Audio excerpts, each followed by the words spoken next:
La guerre, justement, comme vous l'introduisez dans votre livre, rapidement on va avoir le sentiment que ce n'est pas qu'une question de destin. Quand on commence à lire votre livre, on a le sentiment que le destin de ces personnages est inéluctable et tout de suite au départ. Vous allez même revenir sur ce point en montrant que les Russes vont chercher justement à dissoudre et à annihiler tout ce qui va faire d'Ukrainiens. Et face à ça, on va rapidement voir qu'il va y avoir une volonté existentielle de sauvegarder, de survivre et de garder tout ce qui peut avoir attrait à l'identité ukrainienne. Et c'est ce qui va animer nos deux personnages, les deux vraies personnes, d'ailleurs ce ne sont pas que des personnages, Victoria Amelina et Volodymyr Vakulenko, puisqu'ils sont complètement animés par ces valeurs. Ce sont des écrivains, on va en parler au fur et à mesure, mais qui vont chercher en fait justement à transmettre, à partager tout ce qu'ils ont pu voir et tout ce qu'ils ont pu vivre. Et j'ai le sentiment que vous-même, Ariane Chemin, vous êtes habité des mêmes valeurs au fur et à mesure et que vous allez chercher à leur rendre hommage. Alors, c'est un thème qui m'a beaucoup parlé tout de suite, puisque en tant que libraire, on a le sentiment d'être au bout de cette chaîne.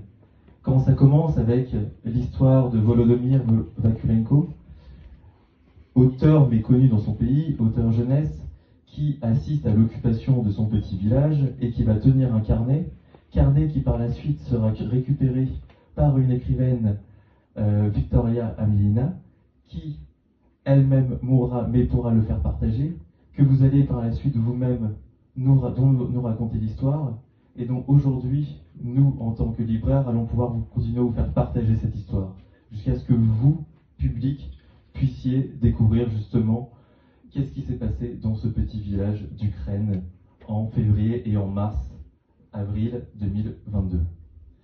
Alors, peut-être au tout début, avant de plonger plus profondément dans l'histoire de ces personnages, pouvez-vous nous raconter la chronologie dans laquelle se situe justement votre enquête? Qu'est-ce qui se passe à ce moment-là en Ukraine, puisque peut-être que pour toute la salle, ce n'est pas si évident que ça. D'abord, merci beaucoup de m'inviter parce que c'est la première fois que je viens ici. Je suis très contente parce que j'ai beaucoup entendu parler de cette librairie. Donc c'est très gentil de m'inviter et je pense que vous avez très bien raconté. Vous êtes au fond les libraires, au bout de la chaîne, puisque cette histoire, c'est une histoire d'écrivains, de bibliothécaires, d'éditeurs et effectivement de libraires. Alors en fait, moi j'étais pas du tout prédestinée à me rendre en Ukraine et dans un pays en guerre, pas du tout, parce que je suis reporter, mais enfin reporter, voilà, j'ai travaillé plutôt en France, parfois un peu à l'étranger, mais jamais sur des terrains de guerre. Et ce qui s'est passé, c'est que quand la Russie a envahi l'Ukraine, en février 2022, j'ai eu comme une sorte de révolte européenne, je ne sais pas comment le dire. J'ai trouvé que c'était un scandale, en fait. Et je me suis dit, c'est quand même pas possible d'avoir la chance d'être reporter et de ne pas aller raconter ce qui se passe si près de chez nous. Moi, je fais partie de cette génération, je le raconte un peu dans le livre, qui a été biberonnée au discours de plus, il n'y aura plus de guerre. Je n'ai pas connu la guerre, je suis une fille du baby-boom, et puis après voilà, je me souviens encore d'avoir vu à Apostrophe Fukuyama qui était invité, qui expliquait que c'était la fin de l'histoire, donc plus de guerre, plus d'histoire. Il y avait évidemment eu Sarajevo, et puis aussi, c'est vrai, la Tchétchénie, mais enfin ça me semblait quand même très très loin. Et tout d'un coup, oui c'est ça, une sorte de scandale, et je le dis parce que j'ai un très bon ami qui est dans la salle, Frédéric Lafont, qui est parti à peu près en même temps que moi pour faire un documentaire, et je pense qu'il était animé de la même chose. Lui, il a beaucoup plus l'habitude des terrains de guerre, mais on était animé de cette même révolte. Et donc, moi, je ne savais pas très bien si je saurais faire, hein, si je saurais raconter comme journaliste la guerre. Et puis, c'était pas du tout la peur d'aller en Ukraine, c'était la peur de ne pas savoir faire, en fait. Et voilà. Et je suis partie finalement en mai 2022 et je me suis plus jamais arrêtée depuis, puisque j'ai dû y aller plus d'une dizaine de fois. Et c'est ça le point de départ. Donc effectivement, je me rends en Ukraine en 2022 et en décembre 2022, je me trouve dans la région de Kharkiv. Kharkiv, c'est cette grande ville étudiante qui se trouve au nord-est de l'Ukraine, une ville très verte, une ville aussi une ville d'ingénieurs, une ville très vivante, très jeune, et qui se retrouve évidemment aux premières loges de la guerre, puisqu'elle est seulement à 30 km de la frontière russe. Et j'arrive là, et j'étais avec un photographe, Guillaume Herbeau, et puis une jeune femme qui s'appelle Anna, qui nous servait de traductrice. Elle nous dit il y a un écrivain qui va être enterré aujourd'hui à Kharkiv. C'est une histoire pas banale, puisqu'il avait enfoui son journal de guerre dans son jardin, sous un cerisier, et une romancière l'a retrouvé, et il va être enterré aujourd'hui. Donc je me rends à ses funérailles, sans très bien savoir ce qui m'attend.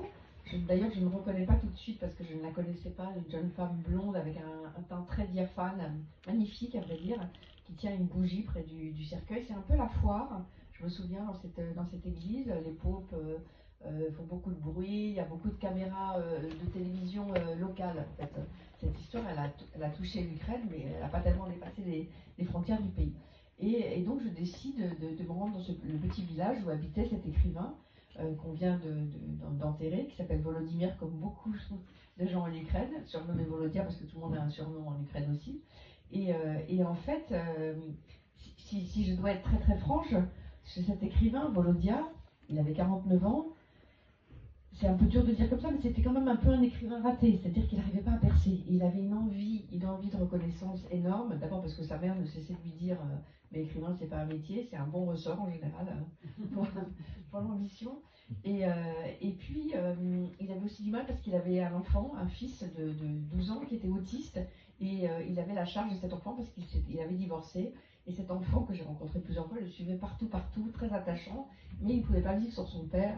Et la guerre, l'invasion russe commence, et très vite, ce petit village qui se trouve près d'une ville qui s'appelle Izium, qui va connaître un sort terrible, une sorte de petit bout de chat, le village de Volodymyr va très vite être envahi, et mieux que ça, sa maison est à l'entrée du village, et les chars russes stationnent devant sa maison et devant la fenêtre où il écrit.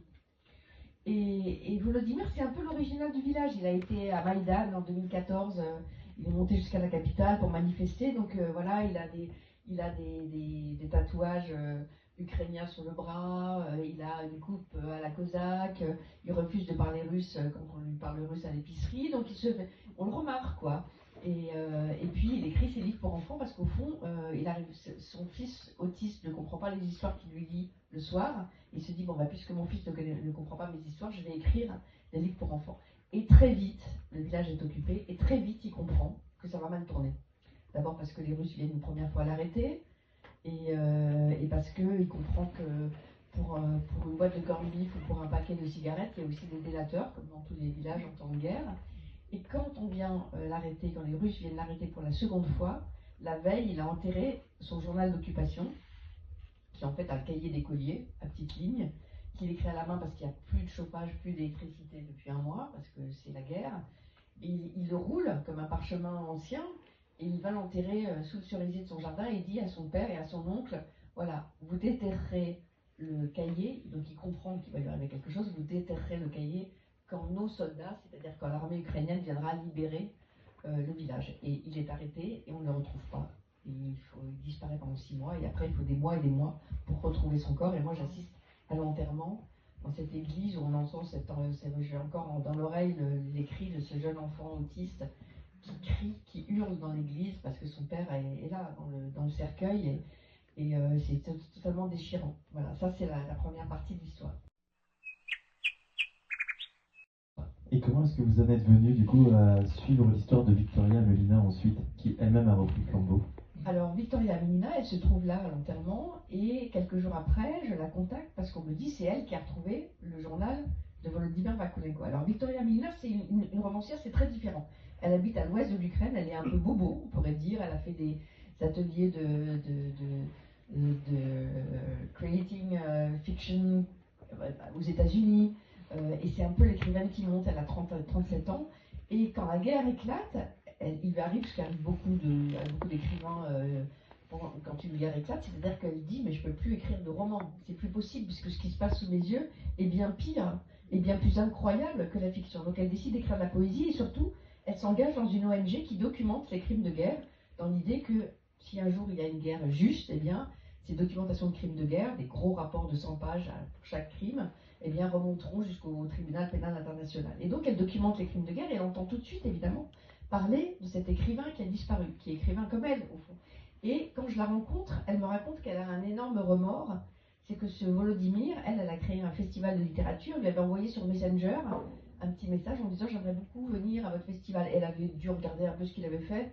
Elle avait dit il n'y a plus de place, il n'y a plus de place, c'est booké, je ne peux pas vous inviter. Et on sent qu'elle porte aussi le poids de ce remords de ne pas l'avoir avant. Et donc elle se démêle, elle va voir le père de Volodymyr pour faire son rapport pour son organisation. Et puis à la fin, le père de Volodymyr lui dit ah, j'ai oublié de vous dire, mon fils avait enterré son journal d'occupation. Et donc son père n'arrivait pas à le retrouver. Elle retourne le jardin et elle trouve dans un sac plastique le journal de Volodymyr. Et de ce moment-là, elle m'explique qu'elle ne va pas abandonner l'affaire, elle veut le faire publier pour que sa mémoire survive. Mais en fait, elle ne me parle pas beaucoup parce que je devine, elle est très aimable mais un peu froide. Et je devine que ça l'agace un peu, que j'écris pour Le Monde un article là-dessus parce que je pense qu'elle voulait en faire un livre plus tard. Donc elle est très aimable mais un peu avare de détails, je dirais.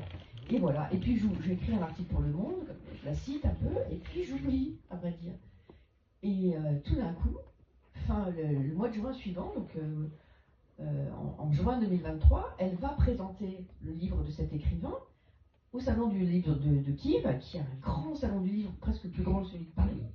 Et voilà, c'est un événement, je le dis parce qu'il y a Jean-Pierre Fidu qui est dans la salle et qui était là, ce salon du livre de Kiev en 2023. Il y a des tas de tables rondes et elle dit ben voilà, je vous présente le livre d'un écrivain, Volodymyr.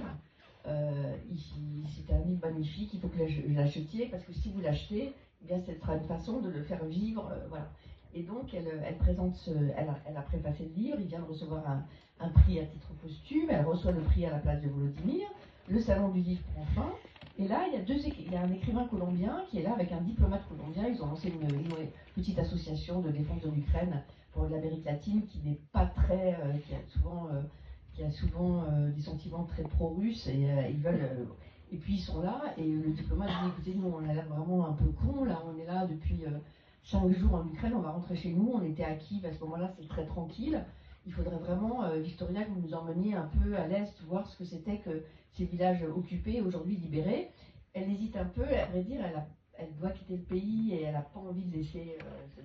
Et donc elle dit bon d'accord, je vous emmène et ils partent tous pour 2 jours, ils vont dans l'est de l'Ukraine, à Kharkiv, etc. Et le dernier soir, avant de se séparer, de rentrer à Kiev et de se séparer, de prendre le train, les uns pour la Pologne, les autres pour l'Amérique latine, les autres pour la France, etc. Ils dînent dans une pizzeria à Kramatorsk.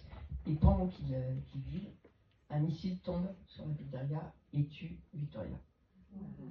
Et là, quand j'apprends ça, c'est vrai, vous avez raison, je me dis, bon, bah, c'est le cercle du malheur, le tour du malheur, comme dirait Kessel. Je me dis, c'est le tour du malheur, mais quelle coïncidence, etc. D'autant que, quelques mois plus tard, je me trouve à Kharkiv, de nouveau un bombardement qui tombe sur la maison d'édition qui a édité le livre. Et je me dis, mais c'est complètement dingue cette histoire. Mais c'est vrai qu'au début, j'ai le mauvais réflexe, d'une certaine manière, d'y voir une sorte de tragédie grecque ou racinienne, ou je ne sais pas comment dire. Et je me trompe